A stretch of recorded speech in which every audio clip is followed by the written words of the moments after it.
مزید ویڈیوز کے لیے ہمارا یوٹیوب چینل PKN کو سبسکرائب کریں۔ بسم اللہ الرحمن الرحیم۔ السلام علیکم دوستو، امید کرتا ہوں سب حضرات خیریت سے ہوں گے۔ آج کی اس ویڈیو کے اندر ہم بات کرنے والے کچھ غلطیوں کے بارے میں، ایسی غلطیاں جن کی وجہ سے انسان جلدی بوڑھا ہو جاتا ہے۔ تو چلتے ہیں، شروع کرتے ہیں۔ سب سے پہلی غلطی جو ہے، حضرت علی رضی اللہ تعالیٰ عنہ اپنے چاہنے والوں کو درس اخلاق دے رہے تھے۔ اتنے میں آپ فرمانے لگے، اے لوگو، 4 کام انجام دینے والے وقت سے پہلے بوڑھے ہو جاتے ہیں۔ لوگوں نے پوچھا، یا علی، وہ 4 کام کون سے ہیں؟ حضرت علی رضی اللہ تعالیٰ عنہ نے فرمایا، پہلا کام صبح کا کھانا نہ کھانا۔ جو انسان صبح کا کھانا پیٹ بھر کے نہیں کھاتا، وہ وقت سے پہلے بوڑھا ہو جاتا ہے۔ اس لیے ہر انسان کو چاہیے کہ صبح کا ناشتہ لازمی کرے۔ اس سے انسان کا ذہن بھی تر و تازہ ہو جاتا ہے اور صحت پر بھی کوئی اثر نہیں پڑتا۔ اور خاص کر جب سحری کا ٹائم ہوتا ہے، اس وقت کھانا کھانا تو بہت ہی انسان کے لیے فائدہ مند ہے، صحت کے لیے بھی فائدہ مند ہے۔ اور انسان کو کوشش کرنی چاہیے کہ خوراک کے اندر دیسی خوراک کھانی چاہیے، بازاری چیزیں کھانے سے پرہیز کرے، جیسے دیسی گھی ہو گیا، مکھن ہو گیا۔ ایسی دیسی چیزیں کھائے گا تو دیسی چیزیں کھانے سے انسان کے جسم کے اندر طاقت آتی ہے، خون پیدا ہوتا ہے۔ اور دوسرا کام، حضرت علی رضی اللہ تعالیٰ عنہ نے فرمایا، دوسرا کام، جو انسان رات کو دیر تک جاگتا ہے تو رات کی نیند کم کرنے والا بھی وقت سے پہلے بوڑھا ہو جاتا ہے۔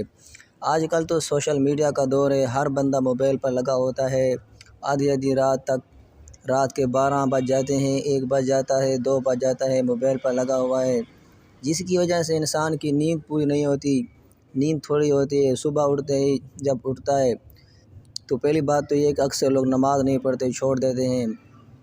یہ جن حضرات کو اللہ پاک توفیق دیتے ہیں وہ نماز پڑھتے ہیں تو ان کے جسم کے اندر سستی ہوتی ہے اور ایک عجیب سا نہ چلنے کو دل کرتا ہے، نہ کوئی کام پہ دل کرتا ہے، آنکھیں بند ہونا شروع ہو جاتی ہیں، سستی ہوتی ہے جسم میں، بس سونے کو دل کرتا ہے۔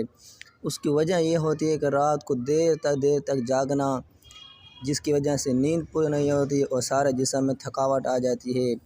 حضرت علی رضی اللہ تعالیٰ عنہ نے فرمایا، تیسرا کام وہ ہے جو انسان حد سے زیادہ مباشرت کرتا ہے، وہ بھی وقت سے پہلے بوڑھا ہو جاتا ہے۔ اللہ پاک نے انسانوں کے لیے مردوں کے لیے عورتوں کو بنایا، عورتوں کے لیے مردوں کو بنایا۔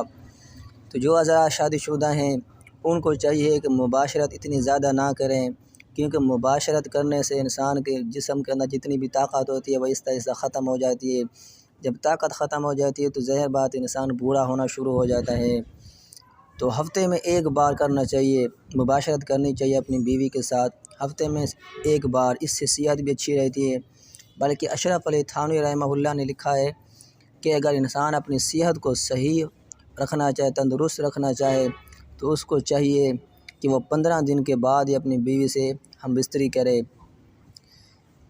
کیونکہ آپ نے دیکھا ہوگا کہ جو یہ شیر ہوتے ہیں یہ سال میں 1 مرتبہ شیرنی کے پاس جاتے ہیں، لیکن ان سے پیدا شیر ہوتا ہے، ان کے نطفے سے شیر ہی پیدا ہوتا ہے۔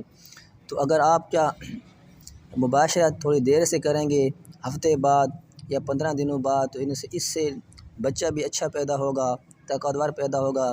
کیونکہ یہ ہوتی ہے کہ جلدی آپ دن میں کئی بار یا ہفتے میں کئی بار مباشرت کرتے ہیں تو اس سے انسان کی جو منی ہوتی ہے وہ پتلی ہو جاتی ہے، جس سے اولاد کمزور پیدا ہوتی ہے۔ تو کوشش جو شادی شدہ حضرات ہیں وہ کوشش یہ کریں کہ مباشرت ہفتے بعد یا 15 دنوں بعد ہی کرنی چاہیے۔ چوتھی بات، حضرت علی رضی اللہ تعالیٰ عنہ نے فرمایا، چوتھی بات یہ کہ جو انسان چھوٹی باتوں پر غم زدہ ہوتا ہے یا زیادہ پریشان رہتا ہے، مصیبتوں کو سوچ کر اپنے آپ کو غم میں دھکیل لیتا ہے، وہ بھی وقت سے پہلے بوڑھا ہو جاتا ہے۔ انسان دنیا کے اندر جب انسان آیا ہے تو آزمائشیں تو آئیں گی، تو آزمائشوں پر صبر کرنا چاہیے، زیادہ پریشان نہیں ہونا چاہیے، ان کو ذہن پر نہیں بٹھانا چاہیے کہ یہ پریشانی کیوں آ گئی، یہ پریشانی، یہ دنیا ہے، دنیا کے اندر پریشانیاں آتے رہتی ہیں، ان پر زیادہ پریشان یا غم زدہ نہیں ہونا چاہیے۔ ہاں اگر کوئی دینی مسئلہ ہو، مثلا نماز فوت ہو جائے یا روزہ فوت ہو جائے تو اس پر انسان کو پریشان ہونا چاہیے کہ مجھ سے نماز کیوں فوت ہو گئی، مجھ سے روزہ کیوں میرا چلا گیا، قضا ہو گیا۔ اس پر انسان کو پریشان ہونا چاہیے تاکہ انسان آئندہ ایسی غلطی نہ کرے۔ باقی جو دنیا کے اندر مصیبتیں ہیں یا پریشانیاں ہیں، اسی پریشانی کے اندر انسان کو رہنا ہے۔ یہ 60 سالہ 70 سال کی زندگی ہے، ان کو برداشت کرنا چاہیے، صبر کرنا چاہیے، اور صبر کے اندر ہی بہتری ہوتی ہے۔ اللہ پاک نے فرمایا ان اللہ مع الصابرین، میں صبر کرنے والوں کے ساتھ ہوں۔ امید کرتا ہوں آپ کو ویڈیو یہ اچھی لگی ہوگی۔ اگر ویڈیو اچھی لگی ہے تو ایک اچھا سا کمنٹ کر دیں۔ انشاءاللہ ملتے ہیں نیکسٹ ویڈیو میں۔